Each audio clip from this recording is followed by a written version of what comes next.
sasingil ko doon sa ganon. Pinita. Kaya bumalik kami. Ano ito? Ay ba ito? Ah, paa. Anong luto? Ah, adobong paa. Ay. Naka-ano to? Naka-pedicure? Naka-pedicure to?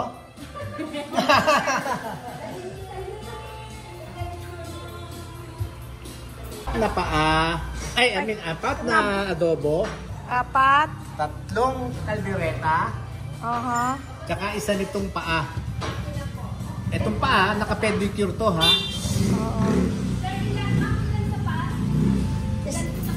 Baka isa lang, para lang matikman.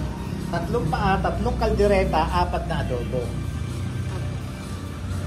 3 paa, sir. Hindi, isa lang paa. 3 kaldereta. 4 na adobo. 4 na adobo. 4, 3, isa. Para matikman namin yung paa. Asan ang ano kilawin ito? Ay, naubos na po, ma. Ay, at ano ito? Hindi kami yung maabot. Ano po yan? Pork sisig po. Dapat pala pag pumunta tayo dito, magpapaset-reset pa. Ano sa, babalik kami sa... May number na po. Kasi matata...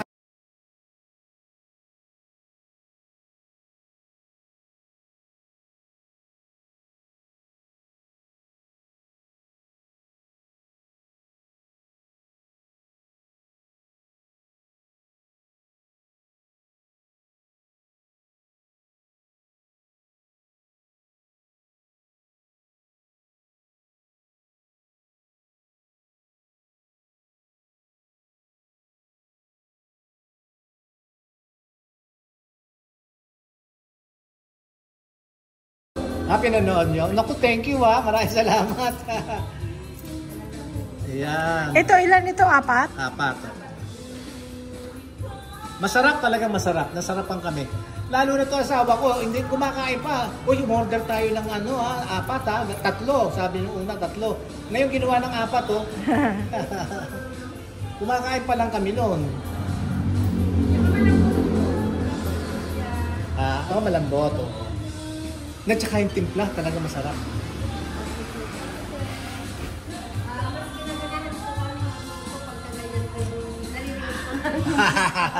Maraming salamat. Thank you. Ito, mapapanood na naman kayo nito. Sa buong mundo, mapapanood yan. Yung mga taga rito, siyempre makikita, no? May nag-comment nga na natatakam daw sila. Meron na nga nagko-comment sa amin. Sabi, nakakatakam naman, sabi ng gano'n. Basa ko po yun. Oo, ayan, no? Pasko na dito guys, so Pasko na music. Pasko na music, oh. Para may mga kaibigan kayo, dali niyo dito. Sa City Hall po, Tarlac po mismo, Tarlac City. Pupunta rin. Ayun. Yung mga go. Saan po napupuno dito? Kasi pag pumunta kami kasi yung alanganing oras lagi. Yung daw, yung mga empleyado ng City Hall sa City Government ng Tarlac. Yun, dito rin kumakain. Yun. Pero nga pala si Ma'am Gracia, pwede kayong Ayan si Ma'am Gracia. Hello. Kaya nakita namin yung bahay mo, nadaanan namin. Tinuro nila. Ang ganda. Siya si Ma'am Gracia, kaya ang pagkain nila masarap dahil sa Gracia. Yun. Ang magandang si Miss Gracia. Ayan. Tinuro nila Jerry yung bahay niyo, ma'am. Oo, sabi. Ang ganda. You're welcome. Sige. Kasi sir, nagsimula din po kami talaga sa walang sarili po.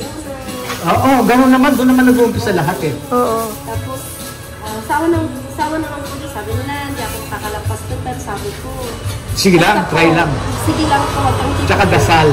Sawa ka po. Yun. May God ka lang po. Tama. Prayer changes things. Yun. Kaya, bigyan po kita ng chef plan, ma'am. Ay, thank you. Kaya naman. Sabi ko, wag na nga eh.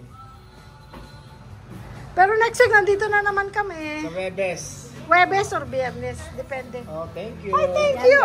May pa-free pa. Kaya may free oh. Compliments ni Ma'am Kayo Grace. rin ang gumagawa, ma'am? Hindi po. po may may nagagawa nagdi-deliver. po. Hindi na kaya ng tao. Araw-araw kayo bukas? Opo, ma'am. 7 days? 7 days? Opo. Wait. Anong hanggang anong oras? Kailan po pag Sunday, 6 to 6 to 6 to 3. 8? 6 to 3 6 p.m. 6 to 3. Pagka regular na days naman po, 6 to 9. Ah, maaga pa pala. Bukas na. Oh. 6? Oh. Wow. Marami na po kasi Miski pa Marami maaga na. tayong pumunta, no? Para pang ano na yan, pang almusal. almusal. Ah. Miski pala maaga tayong pumunta, Oo. no? Oh, that's good, that's good. Thank you, Pero thank you. yung kapukan po, sir, mga 8, ganun po. Yung papait yun. Yung kapukan po. Ano yan? Ay, yung kilawin, sir. Ay, yung kilawin pala. Kilawin. Sorry. Ano yun? Kailan? Pagka umaga po, 8 a.m. lang po meron. Ah, Ay, pagkaubos hindi, wala na. Pagtabi nyo na kami sa Pag Webes. tanghali po, naubos po. Pagtabi May nyo na number kami kayo, sa ma'am? Webes. Ay, i-text kita pagka ano. Sige po, ma'am. Ma'am Grace. Sir. Pagtabi nyo na kami sa Webes. Hindi, kasi to make sure kung biyernes tayo pupunta o hindi, magte-text Oh, sige, ako tayo sige, kay sige. ma'am. Sige. At ma'am, ng phone ko pala na isa nandun sa kotse. Ito na lang po. Oh, sige, sige. Ayan.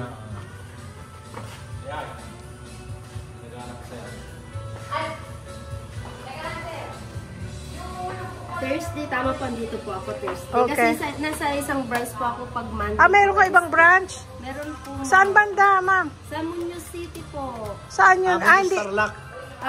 Muñoz Nueva Ecija. Nueva Ecija na yun. Ah. Dito ba daan ang papuntang Nueva Ecija? Opo. San Jose? San Jose po yun. Dito rin? Oh. May kamag-anak ako doon. Magkano kalayo dito San Jose?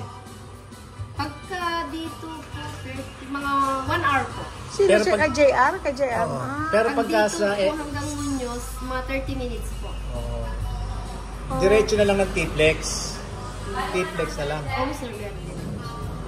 Matadaanan din niyo po yung besta din namin. Pati yan, meron din, oh. Magkano, ma'am?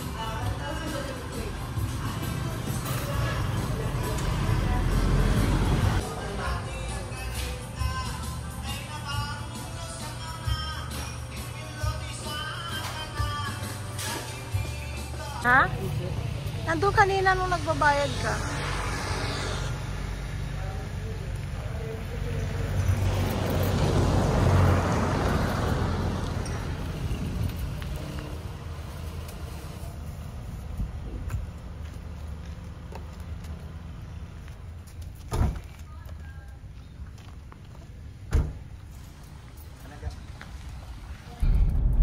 Friends, ito. Mission accomplished. Pauwi na tayo. Ayun, nakita nyo naman yung mga kaganapan, yung mga pinagawa natin dito na itinulong natin sa mga tao. Ayun, nakita nyo naman yung poso, yung solar lights. Dinala na namin pala yung yung another 10 na na in-order namin dumating kahapon. Yung in-unbox namin kahapon. So ayan, dinala namin. Nakita nyo naman yung mga lugar na pinagkapitan, di ba? Kaya malaking tulong pagkagabi. Ayun, sila na ang bahala kung saan nilang spot ilalagay. Yung Pero maganda yung pinaglagyan nila nung first tent. Oo, maganda yung mga location. Talagang yung mga lugar na madilim. Kaya lang, minsan mapupunan nyo, bakit dito sa lugar na to wala ang haba ng pagitan? Kasi may mga shade ng shades ng puno ng mga mangga, kawayan. Hindi siya matcha-charge, walang araw. Kaya hindi nila nilalagyan. Ang nilalagyan lang nila, yung may syempre, yung may sun, yung may araw. Yon, ganon. Kaya tama naman yung mga pinaglagyan nila. Dahil talagang yung location maganda, nakakapag-charge. Tapos madilim na lugar. Ayun. Ayun, thank you kay Roger, kay Jerry at saka kay Ramon. Ayun, sa mga Thank you sa inyo, guys. Ngayon, ang pinagpapasalamat ko unang-una sa Panginoon Diyos. Ayun, tapos yung mga hindi ko mababanggit ang mga pangalan, yung mga tumulong sa atin, yung mga nag-share ng mga blessings nila. Ayun, maraming salamat sa inyo. Naway dumami pa kayo At naway bigyan pare-pareho tayo ng lakas ng pangatawan at haba ng buhay. Amen. Yun. Amen. So, eto, pauwi na kami ngayon. Magandang result ng lakad natin. At ang sarap sa pakiramdam. Although pagod, pero ang dami natin na-accomplish. Na meron ng mga next project makikita nyo. At eto nga, bali dalawang project, pero pinag-isa ko na ngayon kasi nandito na rin lang kami. Might as well na iraos na yun. Kaya bali dalawa ang magagawa, dalawang bagay. So ang gagawin pala, yung hollow blocks na nakalabas, doon na kailangan ng hardiplex sa harap, sa may altar, at saka doon sa may likod. Pagpasok. Yun ang main concern ko, dahil kasi yun ang request sa akin ng isang sponsor friend natin. Yung friend ko dyan sa Malabon. Yun ang request niya, na kung pwede, yun nga, i-finish. Dito ko na lang camera kasi against the sun tayo doon. Hindi naman yan, hindi siya nagre-request ng ilagyan ng ganito, ganito. Ang balak niya lang yung magkaroon lang ng finishing, tapos para hindi yung mga nakalabas yung hollow blocks, yung masakit sa mata. Ngayon sabi ko, binigyan ko siya ng mali nga ako nagbigay ako ng konting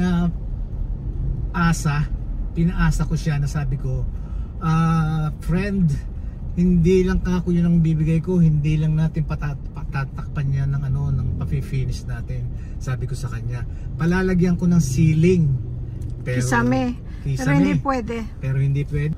Masasayang lang daw yung ikakabit na ceiling, dahil kasi nga yung mga pamakuan, yung kahoy merong ng bulok, tapos pinamamahayan na ng mga ibon, at saka yung yero, merong yerong mga butas na, yung ganon. Kaya sayang lang daw. Napakalaking gastos, napakalaking pera ng kailangan, dahil kasi tatanggalin yung buong bubong, dahil kasi papalitan lahat yung yung pamakuan, papalitan yun, at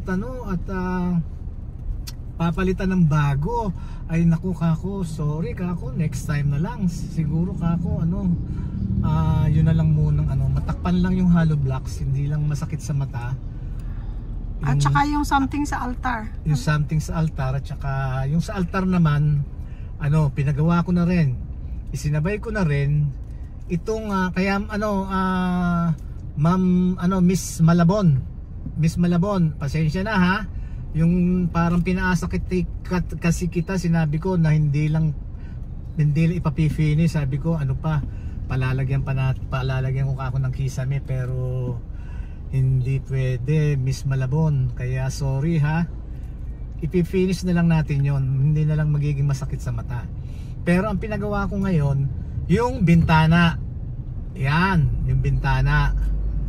At yung altar, di ba meron siyang patungan ng mga santo, na which is dapat ang altar daw walang nakalagay na mga santo, di ba? Dapat yun open, walang mga santo. Pero doon sa kanila nakalagay yung mga santo kasi walang paglalagyan. Kanya ngayon parang gumawa kami ng parang second level na mas mababa doon sa altar, na simentado rin, tapos medyo may korte, medyo pabilog, parang half moon. Yon, para doon ilalagay yung parokya ng yung parokya nila, kung anong saint yun, doon ilalagay, doon ipapatong. Tapos sa left, doon naman ipapatong yung mga images na nandun sa ibabaw ng altar. Kaya magiging mas magandang tingnan. Ayun, umorder na kami ng umorder na kami ng parts, ng materials, yun. Tapos yung sa bintana, nag-down na rin kami. Nagbigay na kami ng down, kalahati. Well, 10,000, almost half. Ayun, yun ang mga gagawin. Tapos ayun, yun nga yung hard flex, na ilalagay sa altar. Yun ang mga gagawin hanggang sa ano yun, hanggang Wednesday next week. Dahil kasi mag-i-start sila sa Monday yata. Matatapos ng 3 days. Yun. Kaya babalik kami ulit dito next Thursday. Sa awa ng Diyos, nandito ulit kami. Mga mga taga rito, mga kababayan, magkikita ulit tayo dito sa sa Thursday. Babalik kami dito. Ayun. Yun ang kaganapan. Pero although pagod, pero ang sarap ng pakiramdam. Haga. Mababait pati sila. Tapos mababait yung mga tao. Salamat sa lunch! Oo, ayun. Alicia and Malvin, pumunta kami sa bahay nila, kumain kami. Pinakain pa kami. Pala si Alicia, nag-prepare na ng maraming isda. Inihaw. Yung bangus na inihaw, na may kamatis, may luya sa loob. Ganon, masarap. Sibuyas, oo. Tapos manok. Yo, manok. Manok ang inupakan ko. Tapos meron kang Mang Tomas. Oo.